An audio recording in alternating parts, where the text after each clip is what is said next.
Hi friends, welcome in this new video. आज हम बात करेंगे कुछ ऐसे एक्सेल के बेसिक इंपॉर्टेंट फंक्शंस के बारे में जो कि एक बिगिनर के लिए काफी ज्यादा इंपॉर्टेंट हैं। और साथ ही साथ अगर आप इन सारे के सारे फंक्शंस को सीख लेते हैं तो आगे जाके आपके लिए एक्सेल में बहुत सारी चीजें आसान हो जाएंगी। सो दोस्तों, आज हम बात करेंगे sum, subtraction, multiplication, divide, percentage, average and count function का। सबसे पहले हम बात करते हैं सम फंक्शन। हम चलते हैं शीट 2 में और यहाँ पर देखिए मैंने कुछ डेटा ले रखा है जहां पे हम दो तरीके से सम फंक्शन सीखेंगे। पहला है आपका सम फंक्शन विदाउट फॉर्मूला और दूसरा है सम फंक्शन विद फॉर्मूला। सो सबसे पहले हम बिना फॉर्मूले के साथ सम कैसे कर सकते हैं और उसके बाद सम का कैसे कर सकते हैं फॉर्मूले के साथ में। दोनों के दोनों मेथड्स को हम यहाँ पे सीखेंगे। यहाँ पे गाइस कुछ डेटा है जिसमें आपको प्रोडक्ट्स की सेल्स अमाउंट है जनवरी, फरवरी, मार्च और अप्रैल मंथ की, और हमको इसको टोटल निकालना है यहाँ पे। और नीचे भी हमें जनवरी का टोटल यहाँ पे निकालना है, फरवरी का, फिर मार्च का और फिर अप्रैल का। सो इसके लिए हमको लगाना होगा सम फंक्शन, यानी कि इन सारी की सारी जो वैल्यूज है इनको हमको ऐड करके टोटल निकालना होगा। सो विदाउट फॉर्मूला हम सम कैसे लगाते हैं, उसके लिए क्या करते हैं। मान लीजिए मुझे जनवरी, फरवरी, मार्च एंड अप्रैल की जो सेल हुई है प्रोडक्ट 1 की, उसका टोटल निकालना है यहाँ पे। तो उसके लिए मैं क्या करूंगा, इस सारे की सारी वैल्यूज को यहाँ से सिलेक्ट करूंगा और होम जो आपका यहाँ पे टैब है इसके अंदर एडिटिंग ग्रुप होगा। ये आपका एडिटिंग ग्रुप है गाइस। यहाँ पे जाके ऑटो सम, जो ऊपर आपको ये ऑप्शन दिख रहा है ये वाला, इसके ड्रॉप डाउन पर आप क्लिक करेंगे और सम पे क्लिक करेंगे यहाँ पे। तो टोटल वैल्यूज यहाँ पे ऐड होकर यहाँ पे टोटल सम आपका निकल जाएगा। ऐसे ही मान लीजिए मुझे अब जनवरी, फरवरी, मार्च और अप्रैल की जो इंडिविजुअल सेल हुई है इस कंप्लीट मंथ्स की, इन सारे के सारे प्रोडक्ट्स की, ऐसे ही फरवरी, फिर मार्च और फिर अप्रैल की, इनको मुझे टोटल सम नीचे निकालना है यहाँ पे। तो उसके लिए मैं क्या करूंगा, मैं इस कंप्लीट डेटा को यहाँ से सेलेक्ट करता हूँ इस तरीके से, और उसके बाद यहाँ पे जाऊंगा एडिटिंग ग्रुप में ऑटो सम पे। इसके ड्रॉप डाउन पे जाके सम पे क्लिक करूंगा तो यहाँ पे ये ऑटोमेटिकली कंप्लीट जो वैल्यूज हैं सारी की सारी वो ऐड होके नीचे आपकी आ जाएंगी। अब इसके बाद देखिए यहाँ पे भी आप टोटल ऐसे ही इस वाले प्रोडक्ट का, फिर प्रोडक्ट 3 का, प्रोडक्ट 4 का निकाल सकते हैं। पर आपको ये सारे निकालने की जरूरत नहीं है। अगर आपने एक बार फॉर्मूला लगा दिया है या फिर एक बार आपने टोटल निकाल दिया है तो उसी को आप नीचे तक यहाँ तक पेस्ट कर सकते हैं। उसके लिए हमारे पास टोटल 3 मेथड होती हैं। पहला होता है कि आपने यहाँ पे फॉर्मूला लगा दिया है या फिर कैसे ही भी टोटल निकाल दिया है, अब नीचे भी आपने टोटल निकालना है तो हर जगह आपने इस तरीके से नीचे फिर ये चीज अप्लाई नहीं करनी है, यानी कि फिर से ऑटो सम आपको यहाँ पे जाके अप्लाई करने की जरूरत नहीं है। आप क्या करेंगे, आप इसको सेलेक्ट करेंगे और उसके बाद इसको कंट्रोल सी करके कॉपी कर लीजिए।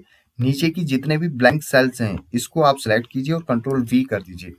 सभी जगह वो सेम चीज जो आपने यहाँ पे अप्लाई की थी ऑटो सम सभी जगह अप्लाई हो जाएगी। एक तो ये मेथड। दूसरी हमारी जो मेथड है गाइस, उसमें हमें क्या करना है, मैं आपकी इस पहली वाली सेल को सिलेक्ट करूंगा जहां पर हमने ऑटो सम लगाया है, और उसके बाद राइट कॉर्नर पे यहाँ पे प्लस का साइन बनेगा और इसको मैं ड्रैग कर दूंगा नीचे तक इस तरीके से माउस के बटन को होल्ड करके। तो ये टोटल आपका जो ऑटो सम है नीचे तक पेस्ट हो जाएगा। एक और हमारे पास ऑप्शन है, हमने इस पहली वाली सेल को सिलेक्ट किया और राइट कॉर्नर पे जैसे ही प्लस का साइन बनेगा उस पर डबल क्लिक कर देंगे इस तरीके से, और नीचे तक आपका फॉर्मूला यहाँ पे पेस्ट हो जाएगा। तो इस तरीके से आपके पास 3 मेथड होते हैं जिनके थ्रू आप एक बार फॉर्मूला लगाते हैं या फिर एक बार ऑटो सम लगाते हैं तो उसको नीचे तक आप पेस्ट कर सकते हैं। अब इसके बाद गाइस, ये तो हमारे पास मेथड थी जिसमें हमने बिना फॉर्मूले की सम फंक्शन अप्लाई किया। अब हम बात करेंगे फॉर्मूले के साथ में हम कैसे करते हैं।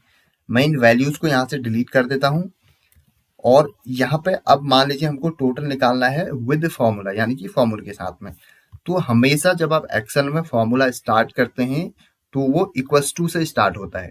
आपने लिखा इक्वल्स टू सम और ब्रैकेट ओपन किया, उसके बाद आप जितनी भी वैल्यूज को आपने सम करना है यानी कि ऐड करना है उनको आप सेलेक्ट कर लीजिए। मैं इस रेंज को कंप्लीट यहाँ से यहाँ तक सेलेक्ट कर लेता हूँ, जनवरी से अप्रैल तक, और उसके बाद मैं ब्रैकेट क्लोज करूंगा और फिर एंटर करूंगा तो आपकी यहाँ पे टोटल सम यहाँ पे निकल के आ जाएगा। अब आप 3 में से किसी भी मेथड से इसको नीचे तक पेस्ट कर सकते हैं। मेरा सबसे इजीएस्ट वे है, राइट कॉर्नर पर आप जाएंगे, डबल टैप करेंगे तो नीचे तक आपका फॉर्मूला यहाँ पे पेस्ट हो जाएगा।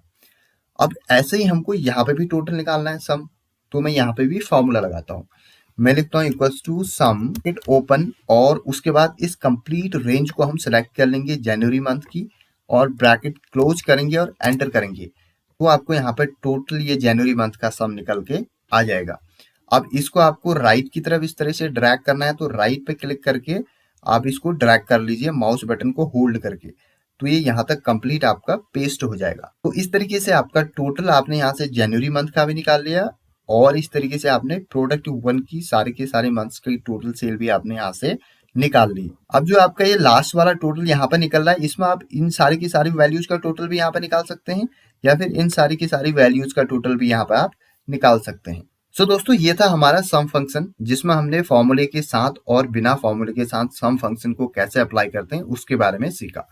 इसके बाद हम नेक्स्ट बात करते हैं आपका सब्ट्रैक्शन फॉर्मूला।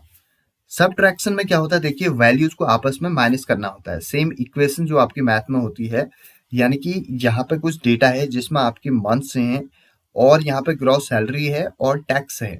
अब देखिए ग्रॉस सैलरी जो है और टैक्स जो है, इसके बाद जो नेट सैलरी है वो हमको निकालनी है। नेट सैलरी निकालने के लिए हमें क्या करना होगा, ग्रॉस सैलरी में से टैक्स को माइनस करना होगा, तो उसको ही हम बोलते हैं सब्ट्रैक्शन फॉर्मूला। तो इसके लिए मैं यूज करूंगा सब्ट्रैक्शन फॉर्मूला। अब देखिए सब्ट्रैक्शन फॉर्मूला क्या होता है, आपने यहाँ पे लिखना है इक्वल्स टू, नॉर्मली आपने माइनस कर देना है वैल्यूज को। आपने ग्रॉस सैलरी को सेलेक्ट किया, माइनस लिखा, और टैक्स को यहाँ से सेलेक्ट किया, तो यानी कि ग्रॉस सैलरी में से टैक्स ऑटोमेटिकली माइनस हो जाएगा। आपने सिर्फ क्या करना है, इक्वल्स टू लगा के वैल्यूज को आपस में माइनस कर लेना है, और एंटर करेंगे तो यहाँ पर आपकी नेट सैलरी निकल के आ जाएगी। अब यहाँ पर राइट कॉर्नर पर डबल टैप करेंगे तो नीचे तक आपकी टोटल मंथ्स की जो सैलरी है, नेट सैलरी है, वो निकल के आ जाएगी। तो इस तरीके से हमने यहाँ पर लगाया सब्ट्रैक्शन फॉर्मूला। उसके बाद गाइस हम बात करते हैं आगे मल्टीप्लेक्शन फॉर्मूले की, यानी कि मल्टीप्लेक्शन का मतलब होता है आपस में मल्टीप्लाई करना चीजों को। सेम चीज यहाँ पे भी कोई ऐसा कॉम्प्लिकेटेड नहीं है, यानी कि यहाँ पे टोटल यूनिट सोल्ड हैं प्रोडक्ट्स की और उनका रेट है। अब टोटल सेल आपने निकालनी है। यहाँ पे 2000 यूनिट सोल्ड हुई हैं जिसका रेट था 200, तो टोटल सेल कितनी हुई, यानी कि आपस में आपने क्या करना है, मल्टीप्लाई करना है इसको। इक्वल्स टू आपने लिखा, इस वाली वैल्यू को सेलेक्ट किया, और उसके बाद शिफ्ट के साथ 8 पे जो स्टार बटन होता है आपके कीबोर्ड पे, जो न्यूमेरिक कीपैड है उस पे जो 8 में स्टार होता है, शिफ्ट के साथ 8 को आपने प्रेस करना है, मल्टीप्लाई का साइन लग जाएगा। रेट को आप यहाँ पे सेलेक्ट कर लेंगे। रेट को आपने सेलेक्ट किया और उसके बाद आपने एंटर किया, तो टोटल आपका 2000 यूनिट सोल्ड हुई थी, उनका रेट था 200, तो टोटल सेल कितने की होगी, 4 लाख की। तो इस तरीके से आपकी टोटल सेल यहाँ पे निकल के आ चुकी है। अब इसको आप राइट कॉर्नर पे डबल क्लिक कीजिए और नीचे तक सारे का सारा फॉर्मूला आपका पेस्ट हो जाएगा। तो गाइस बहुत ही आसान है मल्टीप्लेक्शन फॉर्मूला भी। उसके बाद हम बात करते हैं यहाँ पे नेक्स्ट है हमारा डिवाइड। डिवाइड फॉर्मूला भी आपका बहुत ईजी फॉर्मूला है। उसमें भी आपने सेम चीज करनी है। यहाँ पे टोटल यूनिट सोल्ड हैं और उनका टोटल अमाउंट है। अब आपने रेट निकालना है, यानी कि आपकी टोटल अमाउंट की जो सेल हुई है वो हुई है 2 लाख की, और यूनिट कितने सोल्ड थे, कितने यूनिट की सेल हुई थी, 2000 की, और टोटल अमाउंट कितना आया था 2000 सेल करने के बाद में, 2 लाख। तो रेट क्या था, एक प्रोडक्ट का रेट क्या था, यानी कि उसके लिए हमको डिवाइड करना होगा, किसको, टोटल अमाउंट को डिवाइड करना होगा यूनिट सेल से। तो यहाँ पर हम लिखते हैं इक्वल्स टू, टोटल अमाउंट को हम यहाँ पर सेलेक्ट करेंगे और ऑब्लिक कर देंगे इस तरीके से, यानी कि जो आपका फॉरवर्ड स्लैश है उसको सेलेक्ट करेंगे ऑब्लिक, यूनिट सोल्ड जो है उनको हम सेलेक्ट करेंगे और उसके बाद एंटर करेंगे। तो एक प्रोडक्ट का रेट क्या था, 100, यानी कि 2000 यूनिट सोल्ड हुई थी, टोटल अमाउंट 2 लाख आया था, प्रोडक्ट का रेट क्या था, 100। अब इसको आप नीचे तक इस तरीके से ड्रैग कर दीजिए डबल टैप करके, लास्ट में सभी का यहाँ पर रेट निकल के आ जाएगा। उसके बाद गाइस अगला हम बात करते हैं यहाँ पे परसेंटेज फॉर्मूला की। परसेंटेज फॉर्मूला भी एक नॉर्मल एंड आसान फॉर्मूला है। यहाँ पे क्या है, कुछ स्टूडेंट्स हैं, उनके टोटल मार्क्स हैं, उनने कितने मार्क्स ऑब्टेन किए हैं टोटल मार्क्स में से, वो यहाँ पे है। अब आपने यहाँ पे परसेंटेज निकालना है। तो हम गाइज यहाँ पे क्या करेंगे, इक्वल्स टू, आपने नॉर्मली चीजों को समझना है, यानी कि मार्क्स टोटल कितने हैं, 138 हैं और टोटल मार्क्स 200 थे। तो हम परसेंटेज कैसे निकालते हैं, जैसे हम मैथ में परसेंटेज निकालते हैं वैसे ही आपने निकालना है, सिर्फ इक्वल्स टू लगा देना है। यहाँ पर हम मार्क्स ऑब्टेन को सेलेक्ट करेंगे, इनटू 100 करेंगे, इनटू 100 ऑब्लिक टोटल मार्क्स। ऐसे ही हम परसेंटेज निकालते हैं मैथ में। आपने सिर्फ इक्वल्स टू लगा देना है, एक्सेल में आपका परसेंटेज फॉर्मूला यहाँ पे लग जाएगा। एंटर करेंगे तो 69% आ रहा है, यानी कि परसेंटेज कितना है 69 है।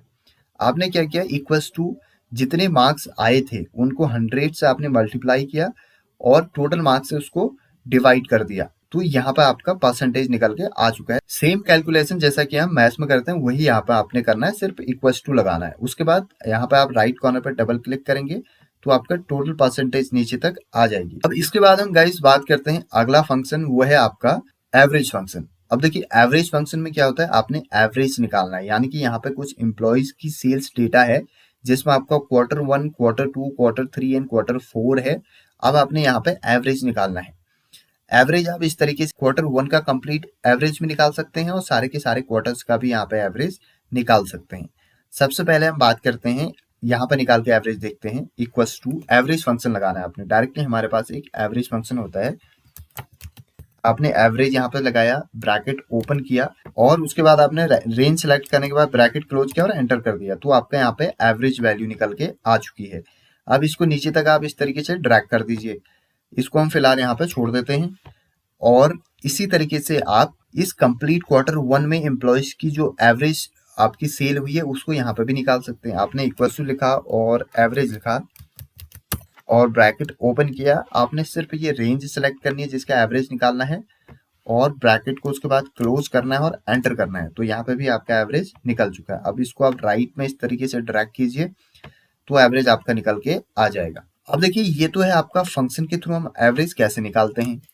अब मान लीजिए मुझे क्या करना है, यहाँ पे यही एवरेज मुझे एक बिना फंक्शन के निकालना है जैसे हमने सम फंक्शन में यूज किया था। तो उसके लिए गाइस हम क्या करेंगे, मुझे क्या करना है, मान लीजिए विदाउट फंक्शन निकालना है तो हमारे पास एवरेज भी ऑप्शन होता है सेम एडिटिंग ग्रुप में। मैंने इसको सेलेक्ट किया और यहाँ पे मैं गया एडिटिंग ग्रुप में, ऑटो सम में मैं ड्रॉप डाउन पे जाऊंगा और एवरेज पे क्लिक करूंगा तो टोटल एवरेज यहाँ पे आपका सभी की सभी क्वार्टर्स का निकल के आ जाएगा गाइस। तो इस तरीके से हम यूज करते हैं एवरेज फंक्शन का। उसके बाद लास्ट में हम बात करेंगे किस तरीके से हम यूज करेंगे काउंट फंक्शन का। अब देखिए यहाँ पे कुछ वैल्यूज हैं जिसमें आपका यहाँ पे न्यूमेरिक वैल्यूज हैं, टेक्स्ट है, ब्लैंक रोज है और डेट है। अब हम देखते हैं यहाँ पे काउंट फंक्शन किस तरीके से काम करता है। मैंने लिखा इक्वल्स टू काउंट और ब्रैकेट ओपन किया यहाँ पे। अब आपने सेम यहाँ पे भी रेंज को सेलेक्ट करना है जिसको आपने काउंट करना है। काउंट फंक्शन का यूज हम वैल्यूज को काउंट करने के लिए करते हैं, जैसा कि नाम से ही पता चल रहा है कि हमारी जो रेंज है उसमें कितनी वैल्यूज है। अगर आपने उसको काउंट करना है तो आप काउंट फंक्शन लगा दीजिए। मैंने इस रेंज को सेलेक्ट किया, ब्रैकेट क्लोज किया और एंटर किया तो टोटल 6 वैल्यूज ये शो कर रहा है। अगर मैं इसको काउंट करूं तो 1 2 3, तीन तो ये वैल्यूज हैं, 2 ब्लैंक रोज हैं, 5, एक टैक्स है 6 7 8, फिर से एक ब्लैंक रो 9, फिर ट्रू 10 और फिर डेट 11। जब ये 11 वैल्यूज हैं टोटल। यहाँ पे जिस रेंज को मैंने सेलेक्ट किया था उसमें टोटल 11 सेल्स हैं, लेकिन इसने केवल 6 से ही यहाँ पे शो किया। ये गाइस इसलिए किया क्योंकि हमारा जो काउंट फंक्शन है उसकी एक लिमिटेशन होती है, वो केवल आपकी न्यूमेरिक वैल्यूज को ही काउंट करता है। डेट को हम यहाँ पे एक न्यूमेरिक वैल्यू ही समझते हैं एक्सेल में। और इसके अलावा अगर आप ब्लैंक सेल को देखें, टैक्स को देखें या फिर यहाँ पे जो ट्रू ये लॉजिकल टेस्ट है इसको देखेंगे तो ये इसको काउंट नहीं करेगा, केवल आपकी न्यूमेरिक वैल्यूज को ही यहाँ पे ये काउंट करता है। सो आज हमने सीखा बेसिक फॉर्मूलाज इन एक्सेल जिसमें हमने बहुत सारे इंपॉर्टेंट फंक्शंस सीखे हैं। आई होप ये वीडियो आपको समझ में आया होगा। अगर आपको ये वीडियो अच्छा लगे प्लीज मेरे चैनल को सब्सक्राइब कीजिए और अपने फ्रेंड्स के साथ शेयर कीजिए। Have a great time ahead, wish you all the best, bye bye.